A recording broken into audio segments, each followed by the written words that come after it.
সেই বাপ মার কাছে ক্ষমা চাওয়ার, ক্ষমা পাওয়ার কোনো উপায় আছে কিনা যদি বলতেন? যে ৪টা কাজ তুমি করবা ইনশাআল্লাহ তাআলা, তাহলে আল্লাহ সুবহানাহু ওয়া তাআলা তোমার বাবা মার কবরে সওয়াব পৌঁছে দিবেন। কোন দোয়া করবেন? যে দোয়া আল্লাহ সুবহানাহু ওয়া তাআলা নিজেই শিখিয়ে দিয়েছেন এই দোয়াটি। বাবা মা হচ্ছে জান্নাত, বাবা মা হচ্ছে জাহান্নাম। বাপ মা যদি আপনার উপরে সন্তুষ্ট থাকে, আল্লাহ সুবহানাহু ওয়া তাআলা আপনার জন্য জান্নাতের ফয়সালা করবেন। আল্লাহর ইবাদত করো, আল্লাহর সাথে কাউকে শরীক করো না, আর বাপ মার সাথে সদা আচরণ করো। আসসালামু আলাইকুম, আমার নাম ফয়জুর রহমান খান। আমি ওয়েস্ট লন্ডনে থাকি। আমি এইটাই বলবো যে অনেক ছেলে মেয়েরা তারা মা বাবার অবাধ্য ছিল। এখন মা বাবা মারা গেছে, তারা ওই মা বাবার কাছ থেকে মাপ চাওয়ার তো এখন কোনো সুযোগ নাই। সেহেতু কীভাবে ও রেহাই পাবে, মা বাবার যে অন্যায় করছে মা বাবার সাথে, সেইটার থেকে কিভাবে রেহাই পাবে, সেই প্রশ্নটাই আমি হুজুরের কাছে রাখলাম। মাশাআল্লাহ, মাশাআল্লাহ। আমাদের এই মুরব্বী যে প্রশ্নটি করেছেন, আল্লাহ সুবহানাহু ওয়া তাআলা তাকে উত্তম হায়াত দান করুন, হায়াতে বারাকা দান করুন। অনেক ভাই এবং বোনেরা এই প্রশ্নটা সাহস করে বলতে পারে না। এই প্রশ্নটা সাহস করে অনেকে বলতে পারে না। দেখেন, কম বেশি ভুল বাবা মার সাথে মোটামুটি সবাই করে, কিন্তু বোধ শক্তির উদয় ঘটে বাবা মার ইন্তেকালের পরে অথবা জীবদ্দশায়, যদি আল্লাহ তাআলা হেদায়েত দিয়ে দেয়। আমি জুমা পড়ায় বসেছিলাম, এরকম কয়েকবার ঘটছে। হাত ধরে এসে হাত হাউমাউ করে আমার মুসল্লি কাঁদতেছিলেন। তো আমি বললাম যে কাঁদেন কেন? তিনি জবাব দিলেন যে মোহতারাম, এত অন্যায় করেছি বাপ মার সাথে, তারা যে এত কষ্ট করেছিল তখন বুঝি নাই, বিয়ে শাদিও করেছিলাম না, কিন্তু এখন বাবা হয়েছি, বুঝেছি যে বাপ মা কত কষ্ট আমাদের জন্য করেছে। সেই বাপ মা আজকে মৃত। সেই বাপ মার কাছে ক্ষমা চাওয়ার, ক্ষমা পাওয়ার কোনো উপায় আছে কিনা যদি বলতেন? কাঁদেন, কাঁদতে কাঁদতে এই প্রশ্ন করেছিলেন, সেম এই প্রশ্নটাই। আর ইংল্যান্ডে এখন আমি এই প্রশ্নই শুনলাম। রাসূল আকরাম সাল্লাল্লাহু আলাইহি ওয়াসাল্লামের কাছে একজন সাহাবী আবু উসাইদ রাদিয়াল্লাহু তাআলা আনহু, তিনি বলছেন যে আমরা বসা ছিলাম নবীজি সাল্লাল্লাহু আলাইহি ওয়াসাল্লামের কাছে। তো যখন আমরা বসা ছিলাম, এমন মুহূর্তে একজন লোক নবীজি সাল্লাল্লাহু আলাইহি ওয়াসাল্লামের কাছে এসে বললেন, ইয়া রাসূলুল্লাহ, আমার অভিভাবক, আমার বাবা, আমার মা তো মৃত, তো তাদের সাথে আমার যে অতীতের আচরণ ছিল সেটা আমার কাছে সুখকর মনে হয় না। তো তাদের জন্য আমি কি করতে পারি, বা তাদের সাথে ভালো আচরণ যদি আমি এখন করতে চাই, কি আমরা করতে পারি বা আমি করতে পারি, এ ব্যাপারে যদি একটু বলতেন। পেয়ারা হাবিব সাল্লাল্লাহু আলাইহি ওয়াসাল্লাম জবাব দিয়েছিলেন যে ৪টা কাজ তুমি করবা ইনশাআল্লাহ তাআলা, তাহলে আল্লাহ সুবহানাহু ওয়া তাআলা তোমার বাবা মার কবরে সওয়াব পৌঁছে দিবেন। যে ১ নাম্বার হচ্ছে তাদের জন্য বেশি বেশি দোয়া এবং ইস্তিগফার করা। কোন দোয়া করবেন? যে দোয়া আল্লাহ সুবহানাহু ওয়া তাআলা নিজেই শিখিয়ে দিয়েছেন এই দোয়াটি, রব্বির হামহুমা কামা রব্বায়ানি সাগীরা। এবং তাদের আল্লাহুম্মা গফির লাহুম, আল্লাহুম্মা গফির লাহুম দোয়া করব তাদের জন্য, আল্লাহ আপনি তাদেরকে ক্ষমা করুন।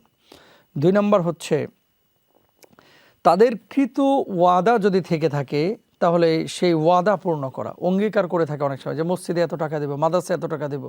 আবার অনেক সময় এমনটা হয় যে আমি যদি জীবিত থাকি আমার এই জমিটা বেচে এখানে একটা স্কুল করে দেবো, এরকম কিছু ওয়াদা করে না। ধরেন মাহফিলে গিয়েছে অথবা মসজিদে গিয়েছে, জুমার বয়ান চলছে, হাত তুলছে যে ৫,০০০ টাকা দান করব। আপনারা অনেক সময় আমাদের আপিলগুলোতে এরকম বলেন, হ্যাঁ, যে বাবা দান করে গিয়েছে ২,০০০ পাউন্ড, এরপর বাবা মারা গিয়েছে রমজান মাসের, ওয়াদা করেছিল। ফোন দেওয়া হচ্ছে যে আপনার বাবা তো ওয়াদা করেছিল, তো বাবার সম্পত্তি থেকে সেই ২,০০০ পাউন্ড দিয়ে দেন। অনেকে বলে যে মোহতারাম, বাবা আবেগে বলে ফেলছে, এই জন্য আমরা এখন সরি দিতে পারবো না। এরকম ঘটনা ঘটছে। তো এরকম যদি কোনো ওয়াদা করে থাকে ভালো কাজের, সেই ওয়াদা পূর্ণ করা ২ নাম্বার। ৩ নাম্বার হচ্ছে মানে তাদের বন্ধুদের সাথে ভালো আচরণ করা। আছে না, বাবার ভাই, বাবার বোন, তারপরে মায়ের বোন, মায়ের ভাই, আপনার মামা, আপনার ফুফা, খালা, ফুফু, এরকম যারা আছে তাদের সাথে ভালো আচরণ করা, যাদের সাথে আপনার বাবা মার উঠা বসা ছিল। আর ৪ নাম্বার পেয়ারা হাবিব সাল্লাল্লাহু আলাইহি ওয়াসাল্লাম বলেছেন, বাপ মার আত্মীয় স্বজন তাদের সাথে সুসম্পর্ক রাখা। অনেকেই এই ভুলটা আমরা করে থাকি, বিশেষ করে পশ্চিমা বিশ্বে যারা আছেন। মানে বাপ মা মারা গিয়েছে, ব্লাড কানেক্টেড যে সমস্ত আত্মীয় স্বজন বাংলাদেশে আছে, পৃথিবীর আনাচে কানাচে ছড়িয়ে ছিটিয়ে আছে, এদের সাথে ছেলেমেয়েরা আর কথা বলতে চায় না, হ্যাঁ, এদের সাথে সম্পর্ক রাখতে চায় না। তাহলে 4টি কাজ আমরা পেলাম। বাপ মা যারা মারা গিয়েছেন তাদের সাথে ভুল হয়েছে, এখন ক্ষমা চাওয়ার কোনো সুযোগ নেই, কিন্তু তাদের সাথে সদাচরণের সুযোগ আছে। 4টি কথা রাসূল আকরাম সাল্লাল্লাহু আলাইহি ওয়াসাল্লাম বলেছিলেন, আমরা সেই কথাগুলো আপনাদের সামনে তুলে ধরেছি। 1 নম্বর দোয়া ইস্তেগফার করা তাদের জন্য, 2 নম্বর তাদের কৃত অঙ্গীকার পূর্ণ করা, 3 নম্বর হচ্ছে তাদের বন্ধুদের সাথে ভালো আচরণ করা, 4 নম্বর হচ্ছে তাদের আত্মীয়দের সাথে ভালো আখলাক করা, আচরণ করা। বাপ মা বড় দামি সম্পদ। আল জান্নাতু তাহতা আকদামিল উম্মাহাত, মায়ের পায়ের নিচে সন্তানের বেহেশত। মা এখন জীবিত আছে, আমরা অনেকে বুঝি না কি সম্পদ ঘরের মধ্যে আছে। একদিন মা চলে যাবে, সেদিন বুঝবেন কি সম্পদ।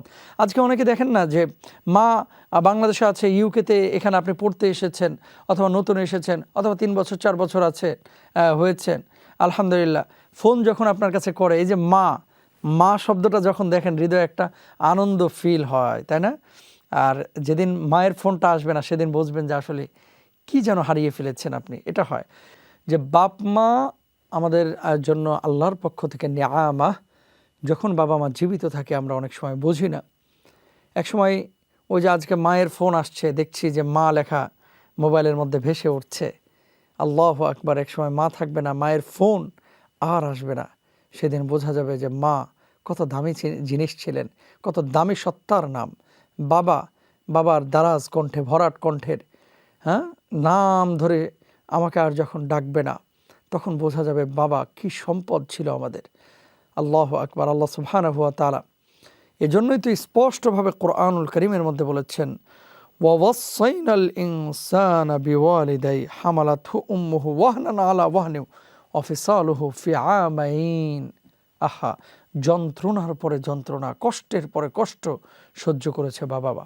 সুতরাং বাপ মা মারা যাওয়ার পরে আপনি যদি এই বুঝ আপনার আসে, আলহামদুলিল্লাহ, সেটাও ভালো যে অন্তত বুঝ তো এসেছে, আপনিও মারা যান নাই। কিন্তু জীবন দশায় কখনো বাপ মার সাথে খারাপ আচরণ আপনারা করবেন না, আমরা করব না। হুমা জান্নাতুকা ওয়া নারুক, বাবা মা হচ্ছে জান্নাত, বাবা মা হচ্ছে জাহান্নাম। বাপ মা যদি আপনার উপরে সন্তুষ্ট থাকে, আল্লাহ সুবহানাহু ওয়া তাআলা আপনার জন্য জান্নাতের ফয়সালা করবেন। আর বাপ মা যদি অসন্তুষ্ট থাকে, আল্লাহ সুবহানাহু ওয়া তাআলা আপনার জন্য জাহান্নামের ফয়সালা করবেন। কোরআনুল কারীমে এক জায়গায় না, একাধিক জায়গায় আল্লাহ সুবহানাহু ওয়া তাআলা এই কথা বলেছেন, ওয়া'বুদুল্লাহ ওয়ালা তুশরিকু বিহি শাইআ ওয়া বিল ওয়ালিদাইনি ইহসানা। আল্লাহর ইবাদত করো, আল্লাহর সাথে কাউকে শরীক করো না, আর বাপ মার সাথে সদা আচরণ করো। কোরআনুল কারীম আল্লাহ নিজে বলেছেন, ওয়া ক্বাদা রাব্বুকা আল্লা তা'বুদু ইল্লা ইয়্যাহু ওয়া বিল ওয়ালিদাইনি ইহসানা। আল্লাহ আদেশ করেছেন, আল্লাহ ছাড়া অন্য কারো উপাসনা না করতে।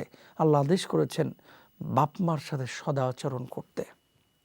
বাপ মার খেদমত করা যেমনই ফরজ হচ্ছে নামাজ আদায় করা, যেমন ফরজ হচ্ছে যাকাত আদায় করা, তদ্রূপভাবে বাপ মার খেদমত করা তেমনই ফরজ। আল্লাহ সুবহানাহু ওয়া তাআলা আমাদেরকে বোঝার তৌফিক দান করুন।